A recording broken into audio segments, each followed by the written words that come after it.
Assalamualaikum warahmatullahi wabarakatuh. Alhamdulillah pada malam hari yang ke-7 Mpok mendapatkan suatu yang luar biasa. Warga pun sampai nggak kebagian tempat. Saking banyak jamaah dari mana-mana nih ikut mendoakan Mpok. Itu bersyukur Mpok almarhumah semasa hidupnya juga baik, sekarang nih dikasih balasan yang benar-benar luar biasa baik, banyak yang mendoakan dari manapun. Itu jamaah tumpahnya luar biasa, lebih dari 3.000 sampai nggak bisa nampung. Persiapan sebelum 7 harian ini apa aja kira-kira Bang? Persiapannya kita tahunya kan jamaah musola Atako sama jamaah Masjid Al-Anwar itu kurang lebihnya paling sekitar 700 sampai 800 orang. Persiapannya ya seperti biasa, selayaknya kita tuh takziah kayak malam pertama sampai malam sekarang ini. Ternyata di luar dugaan kan jamaahnya membludak kayak gitu. Ya bahkan semua nih kayak pendakwa tuh nelpon-nelponin, Bang nanti hadir ke sana, nanti hadir. Banyak gue yang nggak kebagian gitu. Jadi paling ya masih tetap silaturahmi kayak Ustadz Dery Sulaiman nih datang juga udah selesai kan acara kayak gitu, tapi tetap dimendoakan. Ini dong berarti mempersiapkannya berapa orang untuk berapa orang gitu?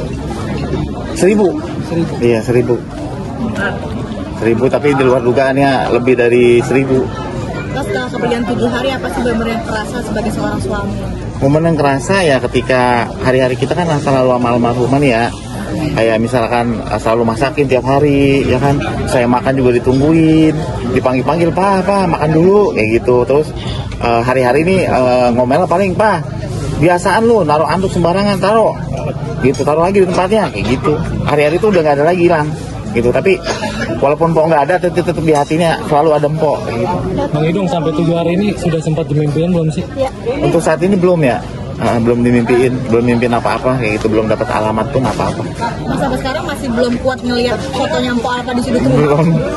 Belum, dan banyak kan ibu kandung saya masih ada juga untuk menghibur saya. Lah ini kenapa dicopot-copotin gitu? Langsung saya nangis gitu. Ngeliatnya saya nggak jawab kayak gitu. Dan saya juga ngelihat rapi nih si kembar, ngeliat anak-anak juga masih sinar mata. Nggak kuat ya Allah. Lu hidup tanpa seorang ibu. Kalau ibu kan bisa jadi bapak, tapi kalau bapak belum bisa jadi seorang ibu gitu. Ibu 10 anak bisa dirawat sama satu ibu kayak gitu, tapi satu ibu belum tentu bisa dirawat sama 10 anak, belum tentu bisa. Untuk barang-barang sendiri Bang Idung sampai sekarang juga masih belum bisa megang untuk lantai 2 aja abang nggak mau gitu. Belum kayak gitu, belum ada yang saya lihat dari barang-barang yang itu. Malah saya suruh tutupin inian, tutupin kardus biar nggak saya lihat kayak gitu. Belum kuat, tapi suatu saat nanti pasti kuat, pasti saya kuat kayak gitu. Jadi rencana barang-barang akan dikemanakan Bang, bagikan saudara atau? Ya barang-barang ada beberapa nanti yang disedekahin kayak gitu, ada beberapa nanti yang disimpan kayak gitu. Jadi buat kenang-kenangan anaknya kan nih yang rapi-rapi nih, si kembar belum kenal ibunya, bener-bener belum kenal ya, karena masih ngawang-ngawang karena kan masih umur 8 bulan. Nanti kita kenalin ini barang peninggalan almarhum gitu. Nih almarhum udah berjuang nih buat kamu gitu. Jadi kita kenalin nantinya. Kalau Shirley sendiri apa masih nangis-nangis? Shirley alhamdulillah sekarang udah agak lumayan bisa connect, diajak bicara kayak gitu. Tapi apa ada sampai nggak mau makan atau gimana Bang? Semuanya saya juga sama. Oh sama ya? Iya, saya tidur juga cuma sejam, nggak bisa menjemin mata lama, mata kebayang almarhumah langsung saya bangun kayak gitu, daripada ntar lebih sedih lagi kan. Saya berusaha untuk kuat, jangan sampai saya juga begitu, anak-anak saya juga begitu. Saya harus kuat nih, dari anak sekian 4 anak yang sedih, saya juga jangan sedih kayak gitu. Nanti kalau saya kenapa-napa sakit nggak bisa ngurus anak kayak gitu. Karena kan untuk menguatkan anak-anak ketinggalan almarhum seperti apa sih Bang Idung?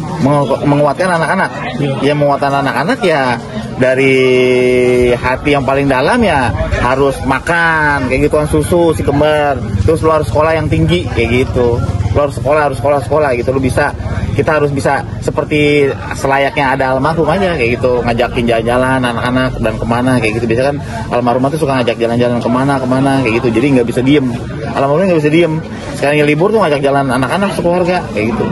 Kalau anak yang kedua sendiri gimana? Suka nyariin Ko Alpa nggak Bang? Baru tadi tuh ngobrol, Papa kita kan belum pulang ke rumah sana ya, ntar Mami pulang duluan kali ke sana ya gitu. Saking polos itu anak, Mami udah nggak pulang lagi deh, Mami tetap ada di rumah terakhirnya di sana nih di Kujaran kayak gitu, di makam Kujaran, udah nggak kembali lagi. Tapi nanti kalau Allah ridho kita bakalan berkumpul lagi di sana. Jadi saya ngebilangin pelan-pelan gitu, kita juga deh nih bakalan nunggu gitu, tinggal nunggu giliran lebaran aja kayak gitu. Saya bilangin nanti kita bakalan ketemu, Allah ridho kita ketemu di sana. Ini kan banyak juga kebaikan-kebaikan Po Alfa dari ambulan, jalan setapak, dan katanya juga ada kebun. Itu kebunnya sendiri untuk masyarakat atau gimana nih beliau? Kebun sih enggak, jadi kita cuma ngasih bibit aja. Ketika itu panen kita nggak jualin, kita kasih-kasihin tuh kayak cabe, kayak bawang, tomat, jagung itu. Jadi kita ngasih bibit aja kayak gitu. Jadi ada orang tua angkat tuh bener-bener baik juga, punya lahan.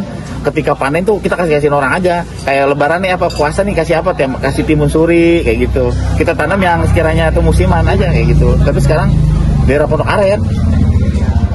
Bang, kan Pak Alfa baik banget, abang juga maksudnya tahu, kita semua sama-sama tahu Pak Alfa sedermawan itu. Mungkin dari teman-teman sendiri kan katanya ada yang nawarin bantuan, ada yang apa gitu. Itu gimana sih Bang kalau Bang Innocent? Ya, banyak, dan saya tegaskan lagi, saya nggak pernah nolak pemberian seseorang. Saya nggak pernah menolak pemberian seseorang. Dikasih kita ambil, nggak dikasih kita jangan pernah minta kayak gitu. Karena itu yang saya tanamin sama Empo ya. Sampai sakitnya aja nggak boleh ada yang tahu. Kenapa? Katanya Pak, kita kan nggak boleh nyusahin orang. Kan lu yang ngajarin gua katanya, kita jangan pernah nyusahin orang. Sekali lagi kita masih ada, terus kita pakai aja yang kita punya. Kalau nggak ada ya udah kita diem. Kayak gitu toh. Prinsipnya orang hidup buat mati kok gitu. Kayak yang nawarin pendidikan tuh udah, maksudnya ada omongan gitu-gitu ke situ sih, belum sih Bang? Kayak ada beberapa rekan Po kayak gitu kan, teman kan dalam kondisi saya juga masih kayak linglung ya. Jadi belum ini aja gitu, belum jelas saya berbicaranya kayak gitu. Karena saya masih linglung. Linglungnya seperti apa sih Bang Haji? Apanya? Iya, seakan-akan almarhum masih di samping kayak gitu. Kadang saya bengong, asal jangan sendiri aja, saya nggak bisa sendiri. Langsung ngeblank, harus ditemenin 1-2 orang. Tapi sudah punya tabungan sendiri nggak sih sebelumnya Bu Alfa untuk anak-anak sekolah abang itu? Untuk anak-anak sekolah, alhamdulillah ya, habis kepake buat semuanya yang kemarin waktu Empo masih almarhum. Ada sakit kan kita pakai gitu, ada bahkan udah beberapa kendaraan yang kita lepas buat bolak-balik itu aja ke Malaysia. Dua. Untuk menopang biaya sakit ini. Pengobatan ya, karena kan Po nggak mau di beberapa rekan artis Po. Gue share aja ya, Po kan lu orang baik Po, lu pasti banyak yang bantu. Gue tahu Po almarhum si ini si itu tuh abis-abisan. Gue tahu penyakit kayak lu gitu. Ada beberapa untuk BBN kita, tapi tetap enggak gitu. Udah ini enggak. Gue nggak mau gitu ngomongnya gitu. Gue nggak mau nyusahin orang. Laki gue ngajarin seperti itu. Akhirnya saya diajak ngobrol tuh sama rekan artis. Dia bilang, mohon maaf, saya memang ngedidik seperti itu, kayak gitu. Jadi didikan saya tuh kalau kita masih ada pakai anak kita, jangan pernah minta-minta. Dia bilang gitu. Karena apa? Nabi lebih senang kok sama orang memberi kita minta gitu. Jadi omongan saya ini untuk BBN pun dibalikin, kan lu yang ngajarin gua kayak gitu. Jadi ya apa boleh buat kayak gitu. Dijual mungkin mobil perjuangan Po Alfa. Itu mobil waktu zaman-zamannya masih syuting di pasar-pasar, jadi harus butuh mobil kecil kayak gitu. Udah sedan Bang? Iya sedan, mobil jazz udah lepas.